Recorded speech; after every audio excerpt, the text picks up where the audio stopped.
Bienvenue à l'espace des pavillons dans la zone bleue de la COP29. Cet espace rassemble plus de 100 pavillons représentant une grande diversité d'exposants, des pays, des agences des Nations Unies, des groupes de la société civile et des acteurs du secteur privé. De très nombreux pays sont donc représentés, y compris ceux qui ne se parlent plus, voire qui sont en guerre, comme la Russie et l'Ukraine, avec leurs pavillons installés à quelques mètres l'un de l'autre. Cet espace est dédié aux échanges, à la présentation d'initiatives concrètes et au renforcement de la coopération internationale face aux défis climatiques. Mais c'est également un lieu stratégique de lobbying et nous tenons à ce que la science y soit représentée. Si nous ne sommes pas là, les autres, eux, le seront. N'est-ce pas, Saran ? Alors bienvenue au pavillon Science for Climate Action. Donc c'est le pavillon auquel on contribue en qualité d'Université Côte d'Azur, donc au même titre que WMO, l'Organisation mondiale de la météorologie, MERI, la Fondation Cortes Solari et l'IPCC. L'objectif de ce pavillon, c'est d'organiser des panels de discussion qui intègrent différentes typologies d'acteurs. Évidemment, certains d'entre eux sont des scientifiques et c'est nous, en fait, qui apportons ces expertises au sein des différents panels. Vous voyez typiquement toute la programmation de cette semaine avec en vert l'ensemble des pavillons qui sont co-organisés par Université Côte d'Azur. Pour vous donner un exemple, ce matin, Christophe Moquet intervenait dans le pavillon Success Stories for Sustainable Education, focusing on teachers, tandis que demain, notre collègue Christophe Denauer, lui, interviendra sur les questions de conservation.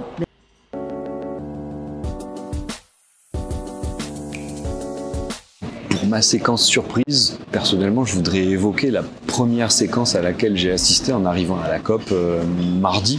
C'était la séquence des discours généraux présentés par les chefs d'État qui, tour à tour, prennent la parole. L'organisation de l'ordre de passage, mais aussi la teneur des discours m'a quand même assez surpris. J'ai en particulier en tête le discours du président du Bélarus, Loukachenko, qui a notamment ciblé la France en posant la question « Mais où est le président Macron ? Où est la France ?» alors qu'il n'y avait pas de représentant au niveau du chef d'État ou chef de gouvernement pour représenter le pays. Vous savez, un des objectifs majeurs de la COP29, c'est d'implémenter les accords de Paris, c'est-à-dire de limiter le réchauffement climatique à 1,5 voire 2 degrés au niveau global, mais aussi d'assurer l'adaptation de tous les pays du monde aux conséquences néfastes du dérèglement climatique qui se font déjà sentir et qui vont forcément s'aggraver. La finance, cette année, est au cœur des négociations. Pourquoi ? Parce que la transition climatique nécessite des moyens considérables. Il s'agit d'aider les pays à financer des méthodes d'atténuation, comme le développement des énergies renouvelables, par exemple, mais également la protection des écosystèmes, par exemple, qui séquestrent du carbone, comme les mangroves ou la Posidonie en Méditerranée, mais aussi des actions d'adaptation, comme la protection contre les inondations ou la gestion de l'eau. Ce qui est clair, c'est que sans financement suffisant et durable, accessible, les objectifs climatiques ne seront jamais atteints.